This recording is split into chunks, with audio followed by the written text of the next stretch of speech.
कुछ लोगों ने मैसेज किया था अलग अलग प्लेटफॉर्म पर, इंस्टाग्राम या मेल करके, कि नोट्स कैसे बनाते हैं, है ना, या बीपीएससी के लिए या यूपीएससी के लिए नोट्स कैसे बनाते हैं। और आपको पता है कि मेंस के लिए लेक्चर आता है एक दिन करके, आज थोड़ा लेट हो गया, उसके लिए सॉरी। तो आज हम सबसे पहले क्या सब सीखेंगे, पहले मैं बता देता हूँ आपको। सबसे पहले हम सीखेंगे पहला कि नोट्स कैसे बनाते हैं। दूसरा देखेंगे जो हम क्वेश्चन डिस्कशन करते हैं रोज़ मेंस लेक्चर में, उसको करेंगे। तीसरा हम लोग क्या देखेंगे, सामान्य स्तर पर क्वेश्चन कैसे लिखा जाता है, बिल्कुल लो लेवल पर बच्चों जैसे क्वेश्चन कैसे लिख सकते हैं। और चौथा हम लोग देखेंगे एक मॉडल आंसर, कि आपको एग्ज़ाम में किस तरह से लिखना चाहिए। लिखने का मैं प्रयास करता हूँ अच्छा।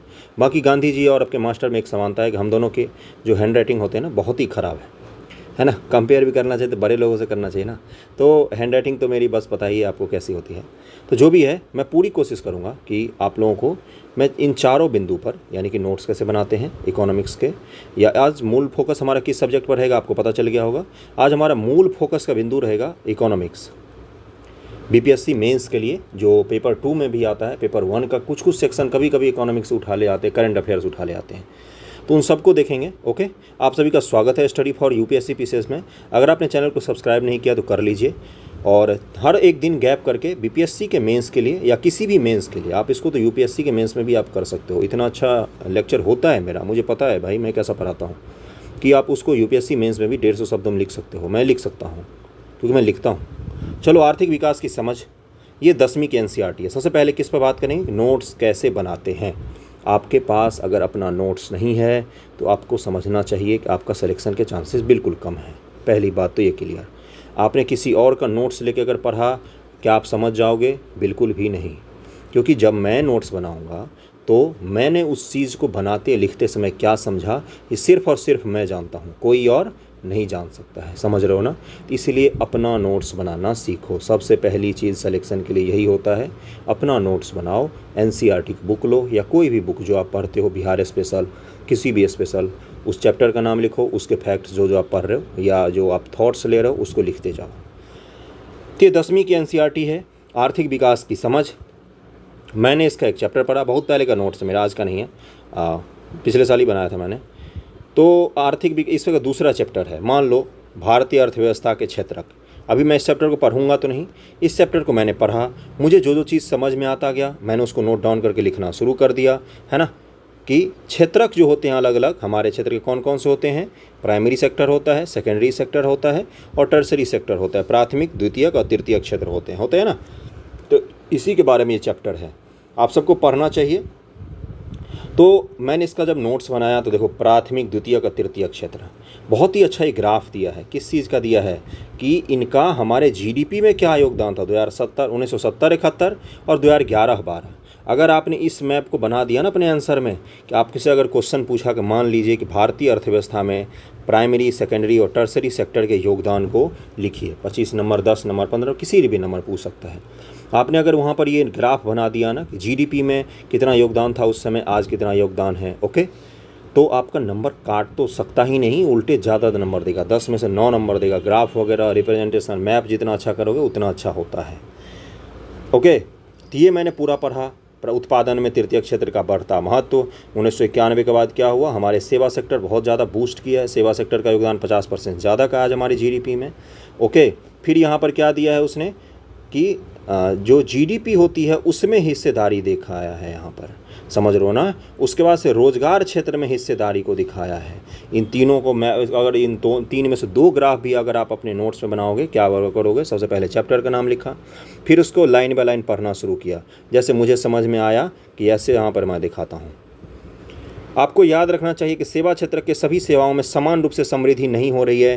भारत में सेवा क्षेत्र कई तरह के लोगों को नियोजित करते हैं। एक और उन सेवाओं का संख्या सीमित है जिसमें अत्यंत कुशल और शिक्षित श्रमिकों को रोजगार मिलता है। दूसरी ओर बहुत अधिक संख्या में लोग छोटी दुकान, मरम्मत कार्य, परिवहन जैसी सेवाओं में लगे हुए हैं। यहाँ पर क्या देखा हमने कि जो स्किल्ड बेस्ड जॉब है उसकी कमी दिख रही है भारत में अभी, है ना। तो इसको आप यहाँ पर नोट डाउन कर सकते हैं पॉइंट बना के, स्किल्ड बेस्ड जॉब की भारत में कमी है। अभी भी जो कम स्किल वाले जॉब हैं, जो दुकान पर काम करने वाले होते हैं, होटल के काम होते हैं, रेस्तरां के काम होते हैं, उन कामों में सेवा सेक्टर में अधिक योगदान हो रहा है।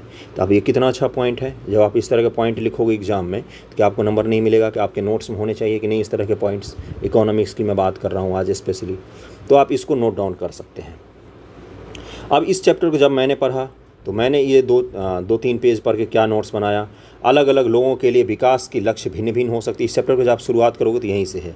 एक के लिए जो विकास है वह दूसरे के लिए विकास ना भी हो, यहाँ तक हो सकता है कि दूसरे के लिए विनाशकारी हो सकता है। जैसे उद्योगपति के लिए बांध बहुत ज़रूरी होता है, उसको बिजली पैदा करना है, लेकिन वो किसानों के लिए बांध नुकसानदेह हो सकता है। आय भौतिक उपभोग के साथ साथ सामाजिक स्तर का भी ऊपर उठना चाहिए। आय बढ़ रहा है, भौतिक उपभोग के साथ साथ सामाजिक स्तर अगर ऊपर नहीं उठा तो क्या है आपके यहाँ ह्यूमन जो डेवलपमेंट इंडेक्स है वो लो हो जाएगा आपके यहाँ, समझ रहे हो ना। राष्ट्रीय विकास, विश्व बैंक विश्व विकास रिपोर्ट के अनुसार देशों का वर्गीकरण 2013 ईस्वी में किया गया था।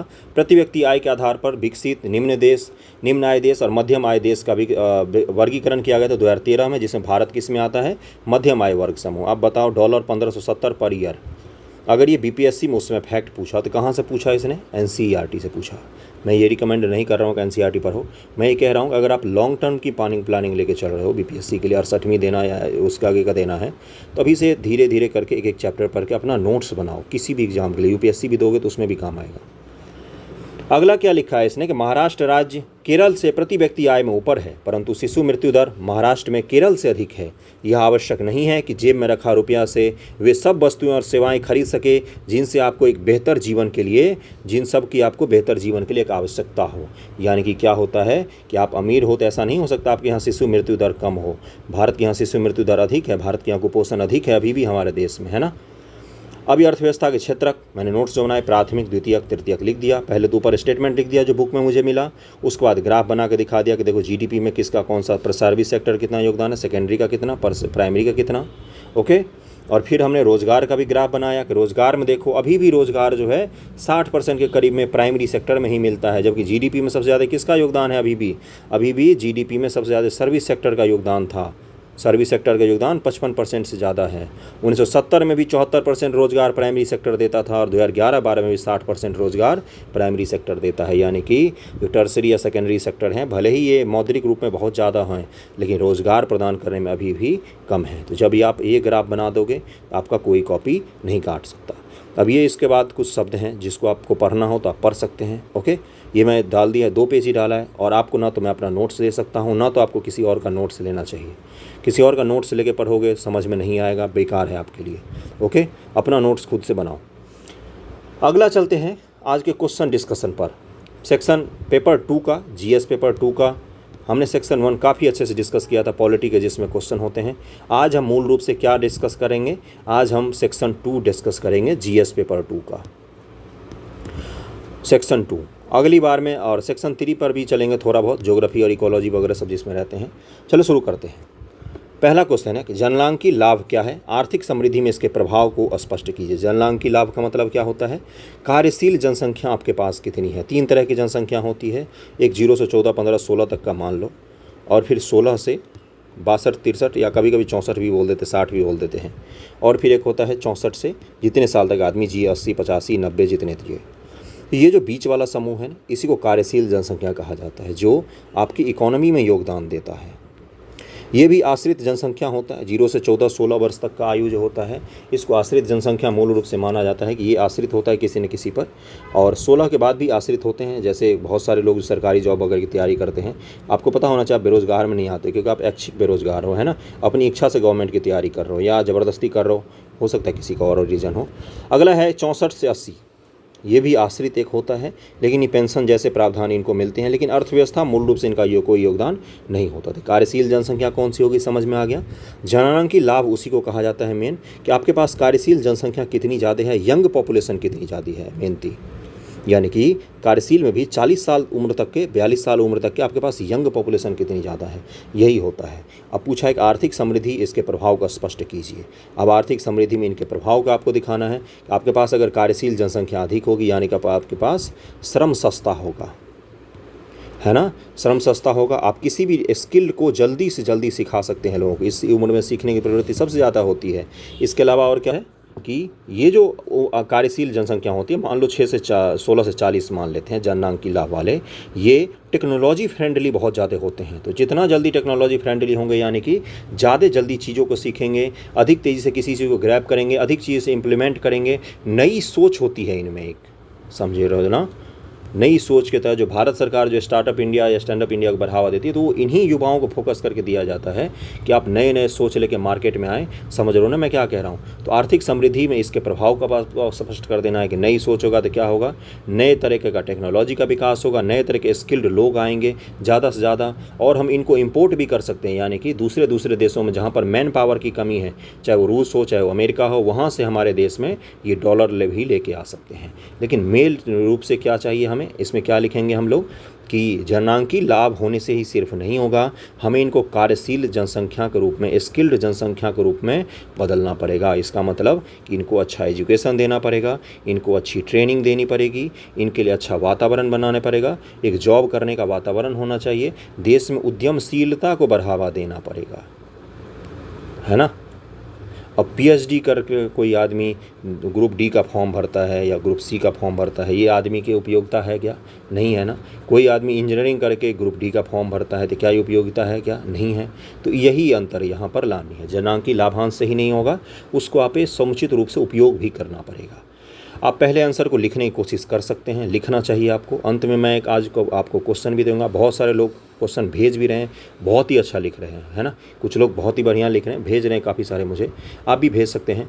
अगला है कि भारत में कृषि विपणन, अंग्रेजी में बोले तो एग्रीकल्चर मार्केटिंग का वर्णन कीजिए। कृषि विपणन व्यवस्था की कमजोरियों को बताइए। कृषि उपज विपणन व्यवस्था में सुधार की दृष्टि से बिहार सरकार द्वारा क्या उपाय किए गए हैं। इस क्वेश्चन में बिहार सरकार द्वारा जो उपाय हैं ये आपको कहाँ से पता चलेगा? जब आप एग्जाम देने से, मेंस देने से पहले जब आप योजनाएं पढ़ोगे, वहाँ से आप इसको सीख सकते हो कि इसमें से कौन कौन सी योजनाएं ऐसे हैं जो कृषि के मार्केटिंग से संबंधित हैं। बाकी भारत सरकार की योजनाएं हैं उनको भी आप लिख सकते हो। बाकी कृषि का मार्केटिंग क्या होता है, देखो जैसे होता क्या है, गेहूँ कितने का किलो मिलता है? 20-25, ज़्यादा से ज़्यादा 30, सरकारी दाम तो 15 से 18 के बीच में होता है, ठीक। आटा कितने का मिलता है? आटा जितने का भी मिलता हो, मुझे नहीं पता। आटा के बाद अब आगे चलो, बिस्किट कितने का मिलता है? क्या हो रहा है ये बार बार, क्या हो रहा है? गेहूं से गया आटा, आटा से बिस्किट या कोई और चीज़, ब्रेड या कोई और चीज़, क्या हो रहा है? वैल्यू एडिशन कर रहे हैं हम, वैल्यू एडिशन कर रहे हैं, है ना। ये चीज़ कैसे संभव होता है वैल्यू एडिशन किसी भी चीज़ का? तो ये मार्केटिंग से ही संभव होता है। जैसे आपने देखा होगा, याद करो, जो बाहर के आटा पहले नहीं होता था चलन में, या चावल लोग एक ही तरह के खाते थे। मार्केटिंग के दम पर आप क्या करते हो, बिरयानी बनाने के लिए अलग चावल लाते हो, खीर बनाने के लिए अलग चावल लाते हो, और डेली यूज़ के लिए अलग चावल लाते हो, मार्केटिंग के बदौलत, है ना। इसको क्या कहा जाता है? मार्केटिंग, कृषि विपणन कहा जाता है, समझ रहे हो ना। आपके घर में कई सारे ऐसी चीज़ें होंगी यूजलेस होगा, आपने बस मार्केटिंग देख के उसको उठा के ले आया होता है ना ये चीज़। तो इसी को मार्केटिंग कहा जाता है। एग्रीकल्चर मार्केटिंग में क्या होता है, अपने प्रोडक्ट को आप कितना बढ़िया से बेच रहे हो, समझ रहे हो ना। अब जो आप बाहर से किसी अमेरिकी कंट्री का आप लाते हो कि वहाँ से चलो भाई ले आते हैं, कोई तेल ले आते हो या दूध के प्रोडक्ट आते हैं, तो वो चीज़ क्या है, वो इतने सक्सेसफुल हुए कि उन्होंने अपना सामान हमारे बाज़ार में ला के बेच दिया। उन्होंने अपना बर्गर, ब्रेड और 2 ब्रेड के बीच में आलू डाल के बर्गर बेच दिया, आलू का टिक्की डाल के, और हम अपना कीमती से कीमती खाना उनको नहीं बेच पाए। तो इसी को मार्केटिंग कहा जाता है। तो इसमें आप क्या सब लिख सकते हो, ये मैंने समझाने के लिए बोला, इतना कुछ आपको लिखना नहीं है। इसमें हम लोग क्या बोल सकते हैं कि जैसे ई नैम है, agriculture electronic national agriculture market जो होता है, या नैम था, नेशनल एग्रीकल्चर मार्केट करके था, या अलग अलग जो योजनाएं चली हैं एग्रीकल्चर को मार्केटिंग करने के लिए, है ना। तो वो चीज़ें को बढ़ावा दे सकते हैं आप ई नैम वगैरह सर्च के। कृषि विपणन में और क्या आता है, वही तो आता है ना कृषि विपणन व्यवस्था में। और अगर कुछ हम ऐड, इन सब के अलावा आप क्या बोल सकते हो कि ऑर्गेनिक प्रोडक्ट्स जो होते हैं, ऑर्गेनिक प्रोडक्ट, इनका अलग ही डिमांड है आजकल। आलू उपजाते हैं, खाद डाल के उसको ऑर्गेनिक बोल के बेच देते। खैर ये फ्रॉड है, ये नहीं लिखना हमें।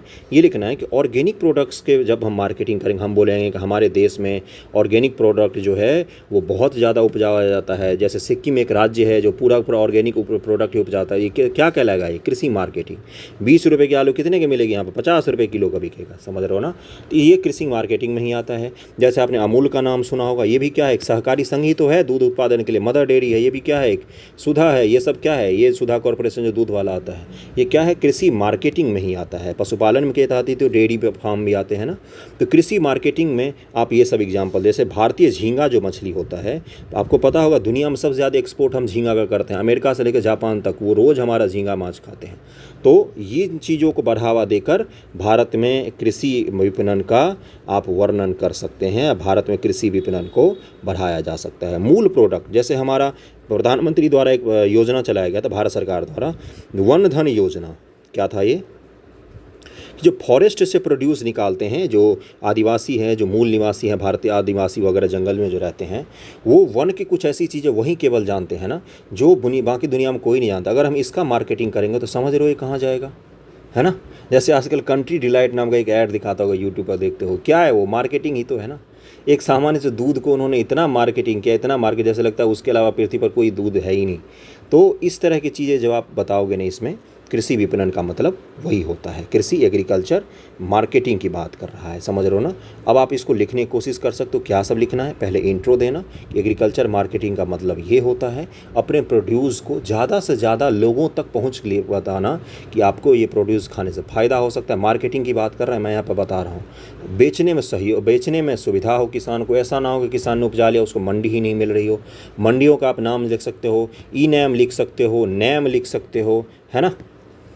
तो इन चीज़ों का आप वर्णन कर सकते हो। या अभी जो बड़े बड़े राज्यों में क्या होता है, बड़े बड़े शहरों में हाट का आयोजन किया जाता है, वो भी क्या है, एक मार्केटिंग का ही तो जरिया है, एक बेचने का ही तो जरिया है ना, जहाँ पर डायरेक्ट आप मार्केटिंग कर सकते हो, बेच सकते हो, टेक्नोलॉजी का सहारा ले सकते हो। बड़े बड़े प्लेटफॉर्म जो है, जैसे अमेजन है या फ्लिपकार्ट है या ईवे है, जो भी है, यहाँ पर भी आप, भारत सरकार क्या कर सकती है, किसानों को एग्रीकल्चर मार्केटिंग के लिए सहायता दे सकती है। ये क्वेश्चन को आप टेक्नोलॉजी, योजना, ओके, पक्ष विपक्ष दोनों पॉइंट्स को मिला के आप इसको लिखना। बिहार सरकार का अगर आपको स्कीम पता हो तो उसको लिख देना, नहीं पता हो तो छोड़ के भी लिख लेना, समझ रहे हो ना। जब स्कीम पर होगी तो स्कीम ऐड कर देना। अगले क्वेश्चन पर चलते हैं, बेहतरीन क्वेश्चन, पर्यावरण संरक्षण धारणीय विकास में क्या संबंध है, इसको क्या बोलते हैं, सस्टेनेबल डेवलपमेंट बोलते हैं। पर्यावरण संरक्षण तो पता ही होगा, इसको तो मैं नहीं बताऊँगा। तो क्या है, इसके दोनों में संबंध बताना है। भारत में आर्थिक समृद्धि और पर्यावरण अधःपतन पर एक संक्षिप्त टिप्पणी लिखिए। अगर इंग्लिश में मैं इसको पढ़ूँ तो, what is the relation between environment protection and sustainable development, right A short note on economic growth and environmental degradation in India, है ना। इन्वायरमेंट डिग्रेड कर रहा है और हमारी इकोनॉमी ग्रोथ कर रही है, इन दोनों पर भी आपको अंत में टिप्पणी लिखना है। तो सबसे पहले पर्यावरण संरक्षण क्या होता है, हमारे चारों तरफ के जो पर्यावरण हैं उनको उनके मूल स्वरूप में सुरक्षित करना। मतलब कि जो जल है, जल का काम होता है शीतलता प्रदान करना, तो वो शीतलता ही प्रदान करे, वो जहर न बन जाए। वायु का काम होता है कि लोगों को स्वास्थ्य को अच्छा रखना, तो वायु स्वास्थ्य को ही अच्छा रखे, वो जहरीला न बन जाए। ध्वनि का काम होता है लोगों को शांति पहुंचाना, जो ध्वनि होती है तो वो ध्वनि शोर में न बदल जाए। शोर जैसे ही होगा तो क्या कहलाएगा, पॉल्यूशन। पानी जैसे ही गंदा होगा तो क्या कहलाएगा, पॉल्यूशन। और जैसे ही हवा गंदा होगी तो, हवा गंदी होगी तो पॉल्यूशन कहला दी है। पॉल्यूशन का मतलब ही होता है कि किसी भी प्राकृतिक चीज़ ने अपना मूल स्वभाव, मूल स्वरूप को छोड़ दिया है। समझ रहे हो ना मैं क्या कह रहा हूँ। मृदा का काम है कृषि का जो प्रोडक्ट होते हैं उनको उपजाना, हमें खाद्य पदार्थ प्रदान करना। ये मिर्जा अगर बंजर हो जाए तो क्या कहेंगे हम, इसका स्वरूप बदल गया, इसका स्वभाव बदल गया। समझ रहे हो ना। तो इन चीज़ों को क्या कहा जाता है, पॉल्यूशन। अब पर्यावरण संरक्षण का मतलब क्या होता है कि हमारे चारों तरफ के जो आवरण है, हवा है, जल है, मिट्टी है, इनको स्वस्थ बना के रखना, इसी को पर्यावरण संरक्षण कहा जाता है। धारणीय विकास क्या है, इसमें 17 गोल हैं, 169 उपलक्ष्य हैं। इन दोनों को अगर आप जो पढ़ोगे, सस्टेनेबल डेवलपमेंट गोल का, पर्यावरण संरक्षण को, तो एक दूसरे के पूरक का काम करते हैं। बिना पर्यावरण संरक्षण के धारणीय विकास नहीं हो सकता और बिना धारणीय विकास के पर्यावरण संरक्षण असंभव है। तो आपको लिखना पड़ेगा कि धारणीय विकास के कुछ कुछ गोल, जैसे जल संरक्षण की बात करता है, जैसे स्वस्थ पर्यावरण की बात करता है, जैसे भूखमरी मिटाने की बात करता है ना। तो अगर पर्यावरण संरक्षण नहीं करेंगे, अगर ग्लोबल वार्मिंग होगी या पर्यावरण हमारा प्रदूषित हो जाएगा, तो अब कौन किसकी मृत्यु होती है पर्यावरण प्रदूषण से? क्या अमीर लोग मरते हैं क्या? नहीं, कम मरते हैं, वो गरीब लोग मरते हैं, क्योंकि उनको गंदा हवा सांस लेना पड़ता है। अमीर लोग तो फिल्टर लगा लेंगे घर में, या जल के लिए भी फिल्टर लगा लेंगे। अगर पर्यावरण संरक्षण नहीं करेंगे, जल प्रदूषित होगी, तो लोगों की जो अकाल मृत्यु होगी। इसमें एक ये भी है धारणीय विकास में कि जो कुपोषण है उसको रोकना, समझ रहे हो ना? तो इन दोनों का आपको संबंध बताना है। जब आप इसको आप कैसे लिखोगे, मैं अगर बताऊं आपको तो यहाँ पर बताता हूँ।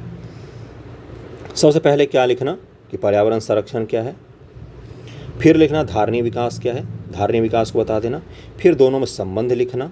संबंध लिखने के बाद भारत में आर्थिक समृद्धि और पर्यावरण डिग्रेडेशन का दोनों का रिलेशन बता देना। 1991 ले लेना या अभी का वर्तमान का ही ले लेना। कारण बता देना कि जैसे जैसे हमारी इकोनॉमी ग्रोथ करती है, इकोनॉमी ग्रोथ कराने के लिए क्या चाहिए, हमें प्रोडक्शन बढ़ाना पड़ेगा, हमें सेवा सेक्टर बढ़ाना पड़ेगा, हमें कृषि की उपज बढ़ानी पड़ेगी।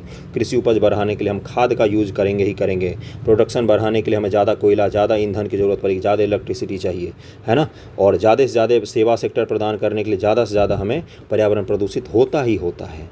तो ये इकोनॉमी ग्रोथ करानी है तो पर्यावरण का नुकसान होगा, लेकिन ये अल्पकालिक नुकसान होगा। भारत की जीडीपी को वर्ल्ड इकोनॉमिक फोरम के हिसाब से भारत की जीडीपी को पर ईयर करीब में 5 से 6% के आसपास नुकसान होता है पर्यावरण जो आप प्राकृतिक आपदा आती हैं पर्यावरण प्रदूषण के कारण या ग्लोबल वार्मिंग के कारण, उसके कारण 5 से 6% का आपदा आता है, हमारे जीडीपी को नुकसान होता है। जैसे बाढ़ में नुकसान होता है, जैसे चक्रवात में नुकसान होता है, समझ लो ना? तो ये सब ग्लोबल वार्मिंग के असर होते हैं, सूखा के कारण नुकसान पड़ता है। तो आप इस चीज़ को लिख सकते हो यहाँ पर। ओके, ये 2-3 क्वेश्चन मैंने एक्सप्लेन कर दिया अच्छे से। और ये देखो यहाँ पर एक और क्वेश्चन मैं एक्सप्लेन करता हूँ, उसके बाद हम आज के मॉडल आंसर पर चलेंगे।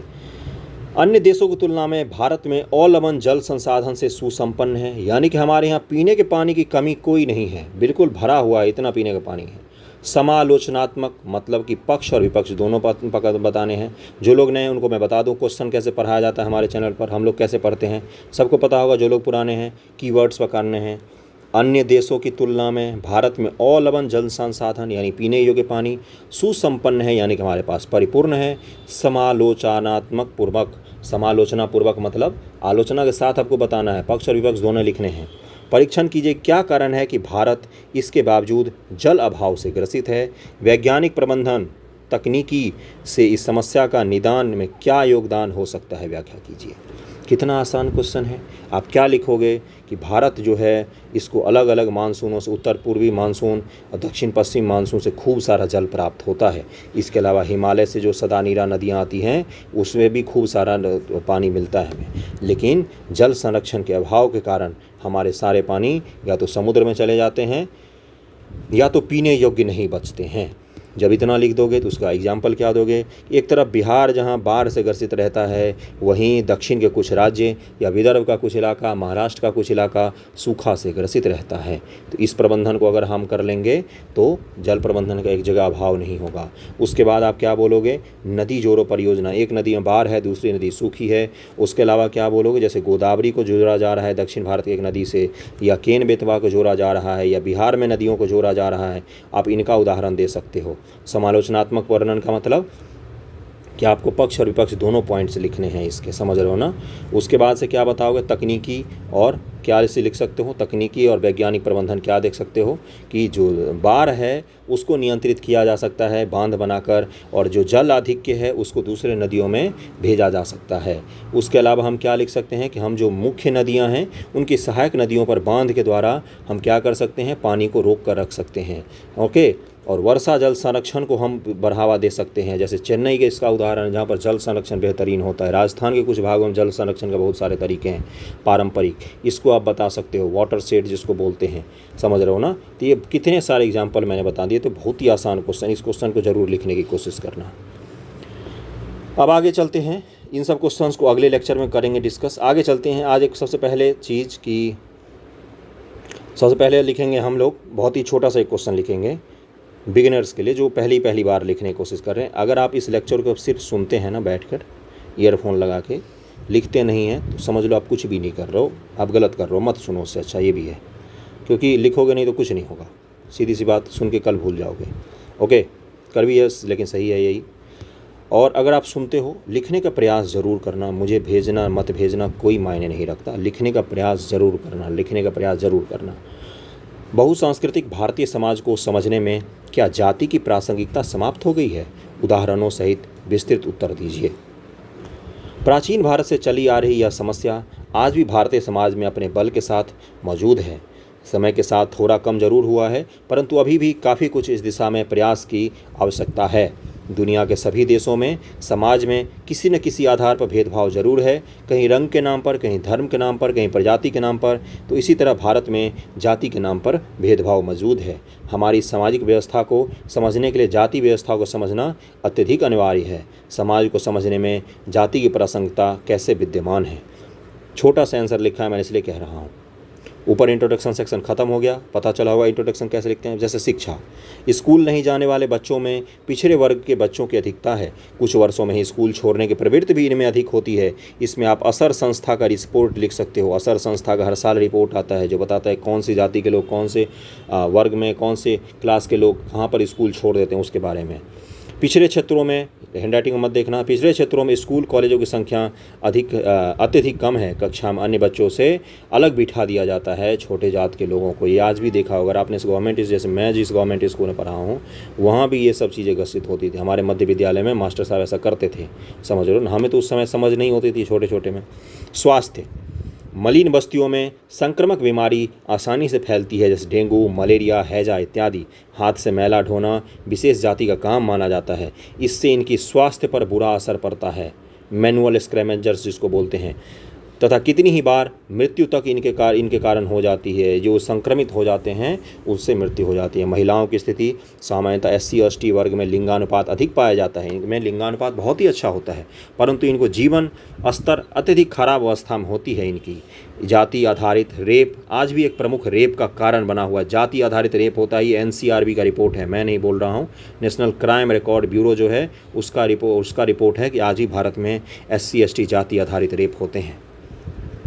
अधिकतर रेप उच्च वर्गों के पुरुषों द्वारा जाति व्यवस्था के कारण किया जाता है, NCRB की रिपोर्ट है। महिलाओं के लिए उचित शिक्षा तथा जागरूकता के न होने से लड़कियों की शादी कम उम्र में ही करा दी जाती है। अपराध में अगर देखें तो SC ST के खिलाफ अपराधों में लगभग 10% की बढ़ोतरी हुई है। 10% की बढ़ोतरी हुई है SC ST के वर्ग के खिलाफ। यौन हमले, रेप, भेदभाव इत्यादि और भी बढ़े हैं। SC ST के तहत दर्ज होने वाले मामले भी बढ़े हैं। जो 1989 का एक्ट है उसके तहत मामले भी और बढ़े ही हैं दर्ज होने वाले। इस तरह हम कह सकते हैं कि भारतीय समाज में अगर हमें किसी भी तरह का सुधार करना है तो जाति व्यवस्था का आधार बनाना ही होगा। अभी भी चाहे स्वास्थ्य हो, अपराध हो, शिक्षा हो, महिलाओं की स्थिति हो, सभी जगह कुछ लोग केवल अपनी जाति के कारण पिछड़े हुए होते हैं। हालांकि शिक्षा, पलायन, शहरी जीवन, अंतरजातीय विवाह, आधुनिक जीवन शैली के कारण कुछ हद तक ये समस्याएं कम भी हुई हैं, परंतु अभी भी बहुत दूर हमें जाना पड़ेगा। समझ रहे हो ना। एक छोटा सा मैंने आंसर लिखा है, कंसाइज फॉर्म में, 2 ही पेज में है। आज नहीं लिखा, बहुत पहले का मेरा लिखा हुआ है ये, तो कॉपी में था, तो मैंने सोचा कि क्यों ना इसको शुरुआत दिनों में जब मैं लिखता था तब मैं ऐसे ही लिखता था, तो क्यों ना बता दिया जाए आप लोगों को, है ना। तो लिखने की कोशिश करना। ऊपर जो मैंने क्वेश्चंस बताए या इसी क्वेश्चन को अगर आप इससे अच्छे लिख सकते हो तो लिख सकते हो। मैंने ये नहीं बोला कि ये आंसर सबसे अच्छा है, मैंने बस ये बोला है कि एक आंसर है। अगला क्वेश्चन है, इकोनॉमी के क्वेश्चन लिखने में बहुत सारे लोगों को दिक्कत आती है। बहुत सारे लोग बताते हैं कि इकोनॉमी के क्वेश्चन कैसे लिखें, कहाँ से शुरू करें। तो भारतीय कृषि में ये BPSC के प्रीवियस ईयर क्वेश्चन है। अगर आपने पिछला लेक्चर देखा होगा तो हमने इसको डिस्कस किया था, है ना, हिंट्स दिए थे मैंने, और आज मैंने इसको लिखा है। आप इससे अच्छा लिख सकते हो सकता है। भारतीय कृषि में 1991 से समृद्धि एवं उत्पादकता की प्रवृत्तियों की व्याख्या कीजिए। बिहार में कृषि उत्पादन व इसकी उत्पादकता को बढ़ाने के लिए क्या व्यावहारिक उपाय किए जाने चाहिए। कीवर्ड्स पकड़ते हैं। भारतीय कृषि में 1991 से समृद्धि, उत्पादकता, प्रवृत्ति की व्याख्या करना है। बिहार में कृषि उत्पादन व इसकी उत्पादकता को बढ़ाने के लिए व्यावहारिक उपाय की बात कर रहा है, जो रियलिस्टिक अप्रोच होना चाहिए। गुलाम भारत के अनुभवों एवं आज़ादी के पश्चात देश की ज़रूरतों के कारण हमने मिश्रित अर्थव्यवस्था को अपनाया। इसमें लाइसेंस पद्धति को विशेष स्थान दिया गया, यानी कि सरकारी बंधन को। आज़ादी के समय हमारी सकल घरेलू उत्पाद में कृषि का योगदान लगभग में 60% था। हमारी GDP में कृषि का योगदान 60% था आज़ादी के समय। देश की 90% आबादी इसी पर पूर्ण रूपेण निर्भर थी। पहले पंचवर्षीय योजना में कृषि क्षेत्र पर विशेष ध्यान दिया गया। इसका सकारात्मक परिणाम भी प्राप्त हुआ, परंतु दूसरे पंचवर्षीय से इसे उचित ध्यान नहीं प्राप्त हो पाया। हरित क्रांति ने इसे एक जोरदार उछाल दिया, परंतु इसका असर भी सीमित क्षेत्रों में ही रहा। लाइसेंस राज से परेशान सरकार के पास विदेशी मुद्रा की कमी हो गई। उसने 1991 में आर्थिक सुधार को लागू कर दिया। इससे पहले मैंने क्या लिख दिया कि 1991 का आर्थिक सुधार आखिर आया क्यों, एक इंट्रोडक्शन का सेक्शन भी हो गया। 1991 उदारीकरण, निजीकरण और वैश्वीकरण को लाया गया। आज़ाद भारत का सबसे बड़ा आर्थिक सुधार था। ये इसका प्रभाव तीनों सेक्टरों पर पड़ा, प्राथमिक क्षेत्र पर भी, निर्माण क्षेत्र पर भी और सेवा क्षेत्र पर भी इसका असर पड़ा। सर्वाधिक सकारात्मक प्रभाव क्रमशः सेवा क्षेत्र और विनिर्माण क्षेत्र पर पड़ा। आज हमारे जीडीपी में लगभग 60% का योगदान सेवा सेक्टर का है, लेकिन जॉब में अभी भी इसका योगदान कम है। आज भी जो भारत में जॉब्स क्रिएट होते हैं, ओके, तो इसमें 50% जो 50-100 जॉब क्रिएट होते हैं उसमें से 50 जॉब कृषि एक क्षेत्र में ही होते हैं। सेवा क्षेत्र में 20 से 30 जॉब ही क्रिएट हो पाते हैं आज भी भारत में। कृषि पर 1991 के आर्थिक सुधार का प्रभाव। कृषि पर क्या प्रभाव पड़ा? मशीनीकरण, सस्ते मशीनों का आयात से कृषि का मशीनीकरण बढ़ा। इससे क्या होगी, कृषि का जो बेरोजगारी है वो बढ़ जाएगा। अच्छे बीजों की उपलब्धता बढ़ी, इससे उत्पादन भी बढ़ा। कृषि में तकनीकी सुधार शुरू हुआ, इससे लागत कम हुई कृषि की। ओके, संरचनात्मक सुधार के कारण संगठित कृषि, कोऑपरेटिव कृषि तथा संविदा आधारित खेती का प्रचलन बढ़ा। कॉन्ट्रैक्ट फार्मिंग की बात कर रहे हैं हम, लेकिन और इसमें क्या लिख सकते हैं आप, ऑर्गेनिक फार्मिंग या जैव कृषि, इन सब का चलन भी धीरे धीरे बढ़ने लग गया था भारत में। परंतु कृषि की समृद्धि कम हो गई। इसके बाद क्या हुआ, 1991 के बाद जो कृषि की समृद्धि थी वो गिर गई। क्यों? सस्ते कृषि आयात से लोकल किसानों को बड़ा नुकसान झेलना पड़ा। जैसे ही हमारे उदारीकरण लाया, बाहर के देश जो हैं वहाँ जो उपज हो रहा है वो सस्ता उपजा रहे हैं। अगर तो वो हमारे देश में लेकर आएंगे, वो अगर 10 रुपये का सामान बेच रहे हैं और हमारे देश का सामान जो यहीं पर उपजा है वो अगर 20 रुपये का मिल रहा है, तो आप किसको खरीदोगे मुझे बता दो। आधे से ज़्यादा के हाथ में अभी भी चाइनीज़ फ़ोन होगा, तो आप बाहरी उत्पाद को आप खरीदना पसंद करोगे। अमेरिकी रिपोर्ट के अनुसार बिहार की ज़मीन दुनिया में सर्वाधिक उपजाऊ ज़मीन है। उचित प्रबंधन से इसका लाभ उठाया जा सकता है। तो ये 3 पेज का लगभग में 2.5 पेज का आंसर मैंने लिखा है। 2.5 पेज छोटा सा ही लिखा है, इसको छोटा सा ही लिखा है। 2 पेज का 2.5 पेज का लिखा मैंने कि कम से कम इकोनॉमी में इतना तो पहले आप बेसिक लिखोगे ना, है ना। उसके बाद इसमें आप क्या सब जोड़ सकते हो, बहुत सारी चीज़ें जोड़ सकते हो। फिर इसमें आप क्या जोड़ोगे, बिहार के परिप्रेक्ष्य में आप जोड़ सकते हो। बिहार के परिप्रेक्ष्य में क्या जोड़ोगे कि बिहार में क्या करना चाहिए। जैसे भू सुधार जो है वो सही से लागू नहीं हुआ बिहार में ज़मीन के बड़े बड़े टुकड़े हैं। बिहार वाला मैंने इसमें नहीं जोड़ा है, पहले ही मैं क्लियर कर दूँ। क्वेश्चन का तीसरा भाग इसमें नहीं जोड़ा गया है। भू सुधार है वो सही से लागू नहीं हुआ। भूमि छोटे छोटे हैं। सामंत किसान अभी भी बिहार में लगभग 90% के करीब में है। सामंत यानी कि सामंत बोल रहा हूँ मैं, सीमांत किसान, जिनके पास 2 हेक्टेयर से कम ज़मीन होती है। ओके, उसके बाद आप क्या जोड़ सकते हो कि कृषि के जो तकनीक है बिहार में वो अभी भी पुरानी ही है। समझ रहे हो ना मैं क्या कह रहा हूँ। बिहार में पुरानी तकनीक से ही कृषि होती है। बीज उन्नत नहीं मिल पाते हैं किसानों को, खाद सही से नहीं मिल पाता है। ऑर्गेनिक फार्मिंग का भी सोचना दूर है। सिंचाई का उचित प्रबंधन नहीं हो पाया है बिहार में। तो ये सब चीज़ें आप लिख सकते हो। ओके, तो यही था आज का वीडियो। ओके, वीडियो कैसा लगा ज़रूर बताना। कुछ सुधार करना हो इसमें या कुछ ऐड करना हो तो आप बता सकते हो कमेंट करके मुझे। ओके, या मेल इंस्टाग्राम पर आप भेज सकते हो आंसर मुझे। Thank you so much.